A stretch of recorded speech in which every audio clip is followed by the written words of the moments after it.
चलिए अब सबसे पहले तो आपको रूबरू कराते हैं हमारे आज के खास मेहमान, हमारे आज के फॉर्मूला गुरु जॉर्ज थॉमस हमारे साथ जुड़ चुके हैं, जो कि फंड मैनेजर हैं क्वांटम म्यूचुअल फंड के। थॉमस जी, बहुत बहुत स्वागत है आपका, अभिनंदन है मनी नाइन के इस मंच पे, इस खास कार्यक्रम में। उम्मीद करते हैं कि आज के इस कार्यक्रम से जो हमारे दर्शक हैं बहुत कुछ सीख के जाएंगे अपने इन्वेस्टमेंट को लेकर के, अपने पोर्टफोलियो बनाने को लेकर के।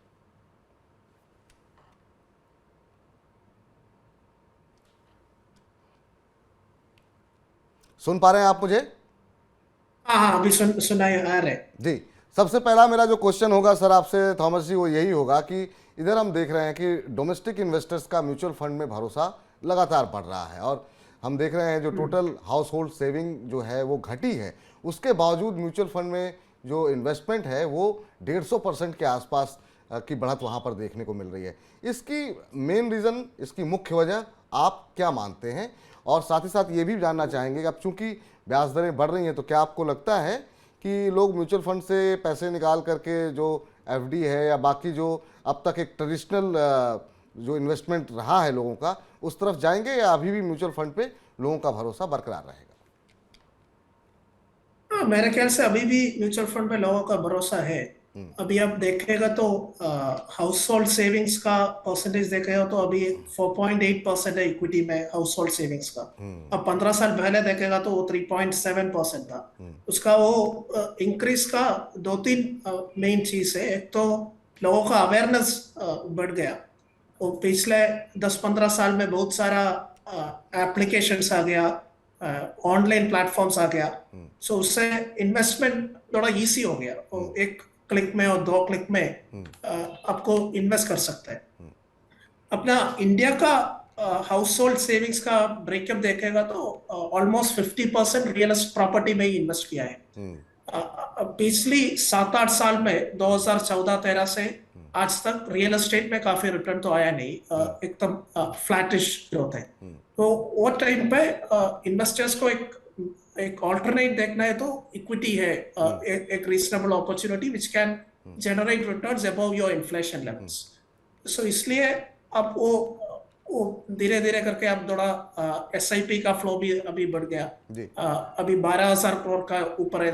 2.5 साल पहले वो 5-6 हजार का एसआईपी का मंथली इनकम आता था। सो एक कारण से वो आगे जाके भी लोगों का म्यूचुअल फंड का इन्वेस्टमेंट बढ़ने वाला ही है।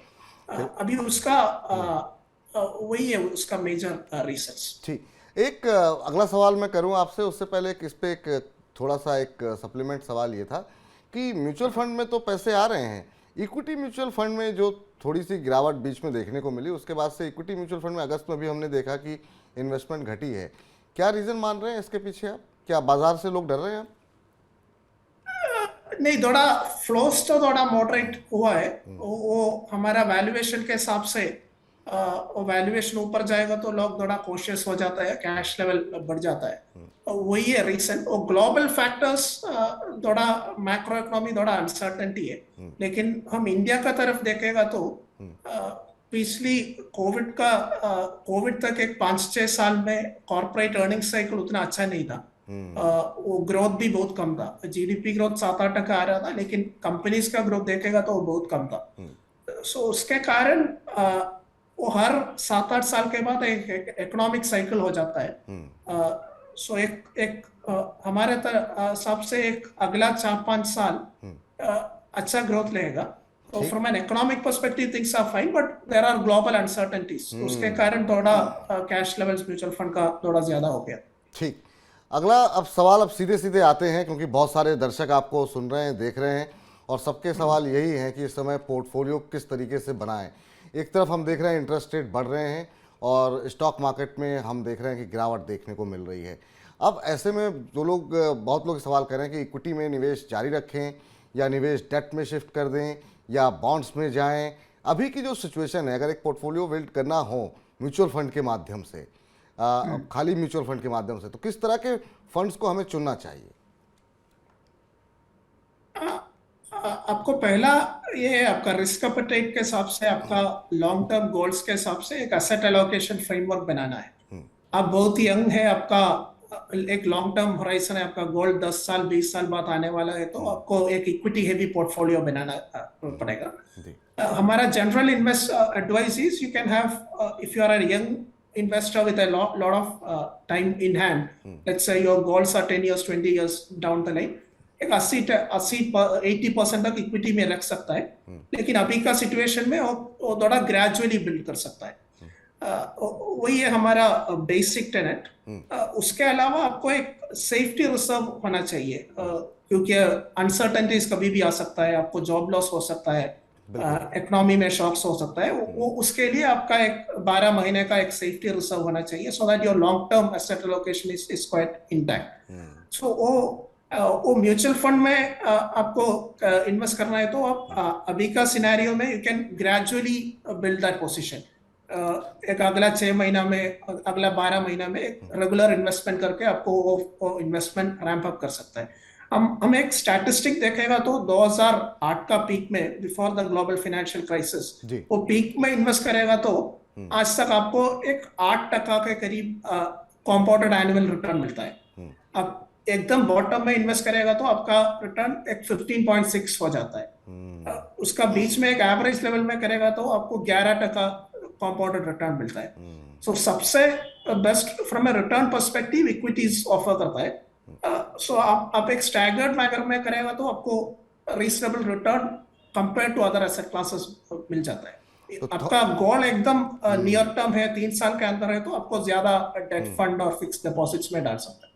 तो थॉमस जी का कहना ये है कि अगर आप एक पोर्टफोलियो बना रहे हैं और खाली म्यूचुअल फंड के लिए बना रहे हैं, तो अभी भी इक्विटी में से अपना भरोसा हटाइए मत, क्योंकि जब मंदी 2008 की आई थी, जिन लोगों ने निचले स्तर पर निवेश किया उनको रिटर्न काफ़ी अच्छे देखने को मिले लोअर लेवल से। जिन्होंने बीच में निवेश किया, जिन्होंने अपना निवेश जारी रखा, 11% के आसपास वहाँ रिटर्न देखने को मिला। तो आप अपने निवेश को कंटिन्यू रखें, लंबी अवधि के लिए निवेश करें, तो फिर आपको अच्छे रिटर्न देखने को मिल सकते हैं। अब अगला सवाल जो हमारे पास काफ़ी सारे आ रहे हैं, और आगे दर्शकों के सवाल भी हम लेंगे तो भी हो सकता है इस तरह के सवाल आएँ कि क्या बैलेंस फंड को लेकर के बहुत चर्चाएँ हो रही हैं, क्योंकि बहुत सारे नए लोग भी जुड़ रहे हैं अब सीधे शेयर बाज़ार से, डीमैट अकाउंट के माध्यम से, और म्यूचुअल फंड में निवेश लगातार बढ़ रहा है। तो लोग ये जानना चाह रहे हैं, क्या अगर हम बाज़ार को नहीं देख रहे हैं, बाकी चीज़ों को नहीं देख रहे हैं, तो बैलेंस फंड में लगाना सही रहेगा कि वो उनका निवेश इक्विटी में भी है, डेट में भी है, या फिर आप क्या सजेस्ट करेंगे इस समय? मार्केट में जो भी बैलेंस फंड है, majority of them they maintain A minimum equity allocation of about 65%। और 65% वो क्यों रहता है? बिकॉज वो 65% एलोकेशन है तो आपको इक्विटी टैक्सेशन मिल जाएगा, वो डेट से थोड़ा फेवरेबल है। तो वो 65% इक्विटी एक्सपोजर में आप देखेगा तो आपका fund is more like an equity.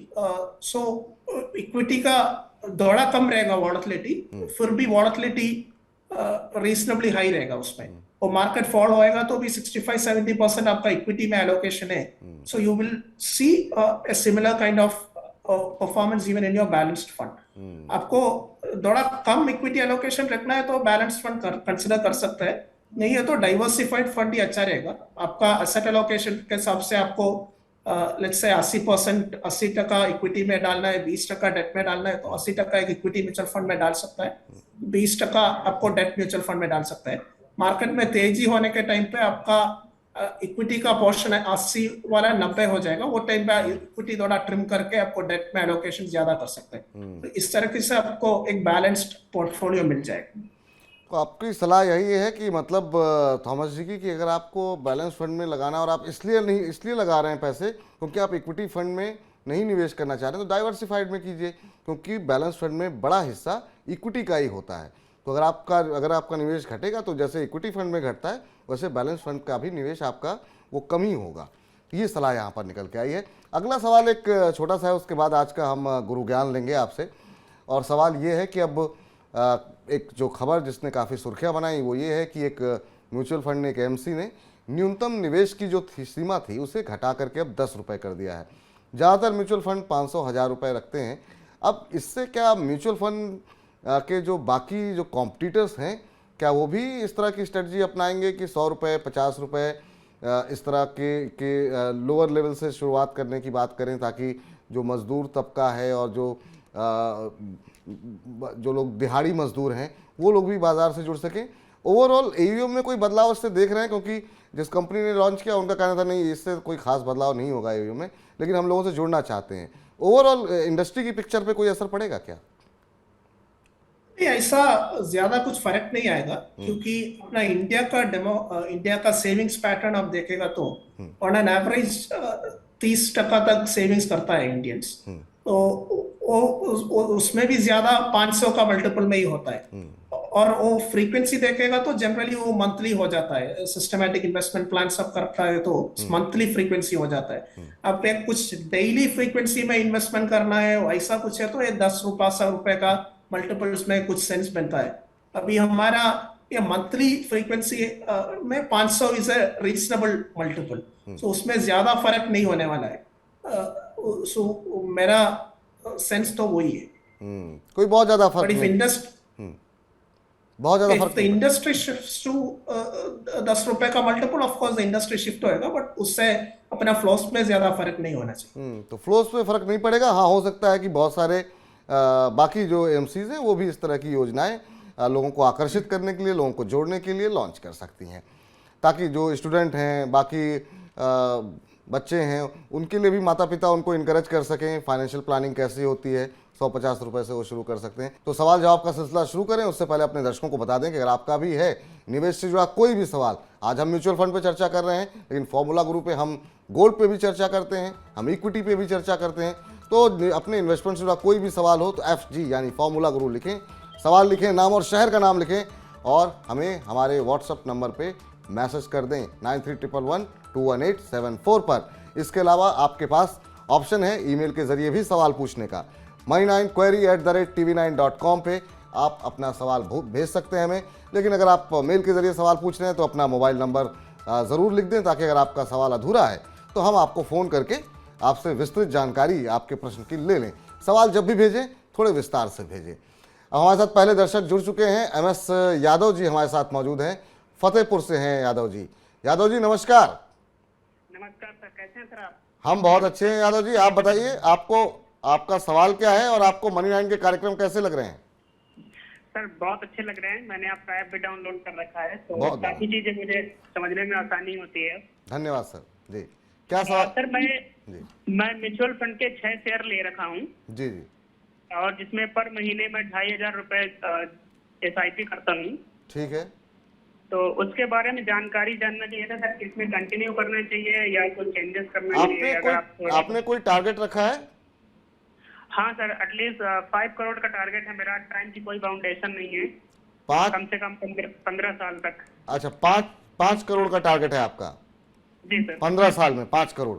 अभी 6 म्यूचुअल फंड में आप पैसे लगा रहे हैं, और वो आप कितना समय हो गया लगाते हुए? 1 ईयर हो गए सर। अच्छा, अभी 1 साल हुआ है। 15 साल 10-15 साल और लगा सकते हैं। जरा इनके पोर्टफोलियो पे नजर डाल लेते हैं, जरा आपके सवाल का उत्तर देते हैं, लेकिन पहले पोर्टफोलियो पे नजर डाल लेते हैं कि क्या कौन कौन से म्यूचुअल फंड यादव जी के पास मौजूद हैं। और यादव जी के पोर्टफोलियो में ICICI prudential technology direct plan growth plan है। इसके अलावा इन्होंने जो निवेश कर रखा है वो टाटा डिजिटल इंडिया फंड में कर रखा है, PGI India flagship cap fund में निवेश कर रखा है। चलिए इसका जवाब लेते हैं। हमारे साथ हमारे एक्सपर्ट मौजूद हैं। आपसे जानना चाहेंगे यहाँ पर क्या कुछ कहना चाहेंगे इनके पोर्टफोलियो को लेकर के और इनके टारगेट को लेकर के, थॉमस जी? इनका पोर्टफोलियो देखेगा तो उनका टारगेट के हिसाब से उनका कंट्रीब्यूशन बहुत कम है। उनको एक ऑन सस्टेनेबल बेसिस देखेगा तो 14-15% रिटर्न तो एस्टिमेट कर सकते हैं। उसके हिसाब से उसका अभी का एलोकेशन के हिसाब से उसका 1.6 CR या 1.7 CR हो जाएगा उसका कंट्रीब्यूशन, और वो टारगेट डेट देखे। सो उनको वैसे भी उनका इनकम बढ़ जाता है, वो टाइम पे उसको कंट्रीब्यूशन भी बढ़ाना पड़ेगा। और बहुत सारा ऑनलाइन कैलकुलेटर्स भी है उसका कितना कंट्रीब्यूशन करेगा तो वो गोल रीच कर सकता है, वो देखने के लिए। उनका पोर्टफोलियो देखेगा तो उसमें थोड़ा सेक्टर फंड्स का ज्यादा कंट्रीब्यूशन है, टेक्नोलॉजी और फाइनेंशियल सेक्टर फंड का ज्यादा कंट्रीब्यूशन है, और 40% के करीब उसका पासिव फंड्स में कंट्रीब्यूशन है। और लॉन्ग टर्म प्रोस्पेक्ट्स देखेगा तो वो ये टेक्नोलॉजी और फाइनेंशियल फंड में अच्छा प्रोस्पेक्ट्स है। लेकिन एक ही चीज है, वो सेक्टर फंड्स में वो टाइमिंग बहुत इंपॉर्टेंट हो जाता है। वो कौन सा टाइम पे वो एंटर करता है, कौन सा टाइम पे वो एक्सिट करता है, वो काफी इंपॉर्टेंट है। उससे अच्छा उनको आने वाला इन्वेस्टमेंट उसको एक डाइवर्सिफाइड स्कीम में भी डाल सकता है। वो डाइवर्सिफाइड स्कीम में डालेगा तो उससे फंड मैनेजर को पता है ये टाइम में कौन सा सेक्टर अच्छे करने वाला है, वो उसके तरफ से वो एलोकेशन थोड़ा चेंज कर सकता है। जी। और एक्टिव फंड में भी थोड़ा एलोकेशन ज्यादा कर सकते हैं, क्योंकि in periods when there is broad based economic recovery, like आने वाला इमीडिएट फ्यूचर छोड़ के आने वाला 4-5 साल देखेगा तो इकोनॉमी अच्छा कर रहा है तो active funds tend to outperform passive funds.